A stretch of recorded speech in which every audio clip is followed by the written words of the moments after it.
বিএনপির সাথে জুলাই সনদ প্রশ্নে এবং গণভোট প্রশ্নে বিট্রে করা হয়েছে। আজ করতে পেরেছিলেন নাকি এটা আপনার কাছে একটা সারপ্রাইজ? সারপ্রাইজ ছিল। গতকাল তো প্রথম তারা জানালেন, গতকাল আমরা কিছু অসমর্থিত সূত্র থেকে জানতে পারছিলাম। তবে একটা খুব ইন্টারেস্টিং জিনিস হলো Salahuddin Ahmed publicly on record এই তথ্যটা দিয়েছেন। ওনারা আগে থেকে একটা আভাস দিচ্ছিলেন, আমার কাছে এটা সারপ্রাইজ হিসাবে এসছে। তবে আমি একটা জিনিস অনুমান করছিলাম, সেটা হলো সংসদ অধিবেশন যখন শুরু হবে সংস্কার প্রশ্নে দ্বিমতের জায়গাগুলো তৈরি হবে। কারণ যেভাবে সংস্কার প্রক্রিয়াটাকে চাপিয়ে দেওয়ার চেষ্টা হয়েছে সেটা নিয়ে আমি একেবারেই কনফিডেন্ট ছিলাম। আমি অনেক টকশোতে বলেছি যে আমি সামনে চ্যালেঞ্জ হিসেবে কিন্তু ওটা দেখছিলাম। সো এটা ইনফ্যাক্ট শপথ নেওয়ার আগেই শুরু হয়ে গেল। এটা কি একটা সংকট তৈরি হলো কিনা? বিএনপির এই মুভটাকে আপনি কি একটা স্মার্ট মুভ বলবেন? আপনার মনে হচ্ছে যে বিএনপি ঠিক কাজ করলো? ঠিক বেঠিকে পরে আসি, কেন করলো আগে সেটা একটু খুঁজে দেখার চেষ্টা করি। তারও আগে আপনি প্রথম যে প্রশ্নটা করেছেন সংকট তো করবে কিনা, মানে যখন জামাত ঘোষণা দিল যে তারা শপথ নেবে না, তখন একটা পত্রিকা থেকে আমার অপিনিয়ন চাওয়া হলো। তখনই আমি বলেছিলাম যে না, জামাত শপথ নেবে, এটা শিওর থাকে। কারণ জামাত অ্যাফোর্ড করতে পারবে না যে সে পার্লামেন্টে যাবে কতদিন। ঠিক আছে, এখন নিলাম না, কোনো একটা পর্যায়ে আসলে তাকে নিতেই হতো। এবং জামাত তো দুটো শপথই নিয়েছে। তো মেজর সংকট নেই, আমাদের আসলে প্রাথমিকভাবে দরকার হচ্ছে একটা স্টেবল সরকার।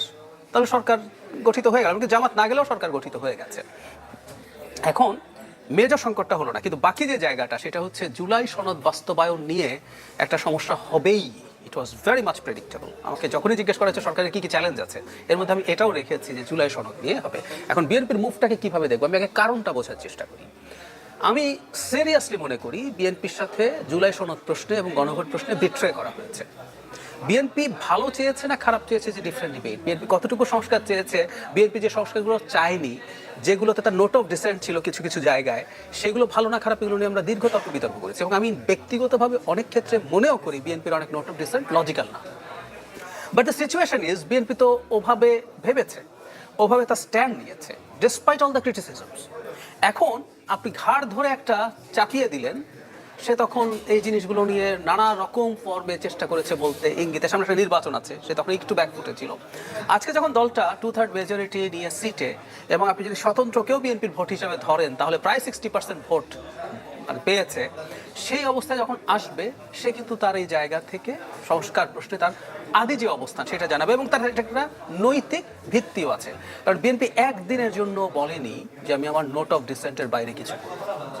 এখন করলেন কি, আপনি একটা গণভোট করে, এই গণভোট আমরা ওই টেকনিক্যালিটিসে যদি ঢুকি, এই গণভোট যেভাবে হয়েছে, যা হয়েছে, আদেশ যা হয়েছে, প্রত্যেকটা আসলে লিগালি এবং কনস্টিটিউশনালি কোয়েশ্চেন করা যায়। যদি তা যেয়ে থাকে তাহলে তো সমস্যা রয়ে গেল। এখন সেটাও যদি সরিয়ে রাখি, আপনি ভোটের রেজাল্টটা দিয়ে বলছেন তোমাকে এটা করতেই হবে, তোমার নোট অফ ডিসেন্ট কিছু মানা যাবে না। সো বিএনপি এখন রিটালিয়েট করছে, এটা হলো এক। দুই হচ্ছে বিএনপি কিন্তু বলেনি যে তারা সংবিধান সংস্কার সভার শপথ নেবেন না। জনাব সালাউদ্দিন আহমেদের যে বক্তব্য আমি শুনলাম তাতে তিনি তিনি বলেছেন যে প্রধান নির্বাচন কমিশনার তাদেরকে অ্যাপ্রোচ করেনি, বা এখন এটা তার অধীনে সম্ভব না। যেমন ব্যাপারটা একটু যদি দর্শকদের উদ্দেশ্যে, একটা কনস্টিটিউশনাল ইস্যু আছে, আমাদের এই যে সংবিধান সংস্কার পরিষদ যে গঠিত হবে এটা আমাদের কনস্টিটিউশনে নেই। নিলে তার শপথটা কিভাবে হবে, আগে এটা সংবিধানে রেস্টোর্ড হতে হবে, ইনক্লুডেড হতে হবে। তারপর ওই যে একটা তফসিলের উল্লেখ করছে, প্রধান নির্বাচন কমিশনার যেটা কার কার শপথ পড়াতে পারবেন সেটা তো লেখা আছে, এর মধ্যে তো সংবিধান সংস্কার পরিষদ নেই।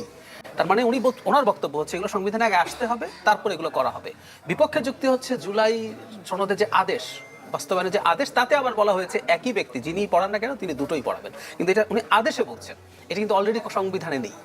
তাহলে ব্যাপারটা হচ্ছে এই আদেশটা সংবিধানে পাঠ হতে হবে, এটা ওনার যুক্তির কথা বলছি। তারপর সেখান থেকে শপথের প্রশ্ন। সো বিএনপি যে শপথ বাতিল করে দিচ্ছে, যেভাবে মানে পোর্ট্রে করা হচ্ছে, আমি জানি না নেবে কি নেবে না, কিন্তু যেভাবে বলা হচ্ছে এটা সালাউদ্দিন আহমেদের বক্তব্য অন্তত সেই রকম না।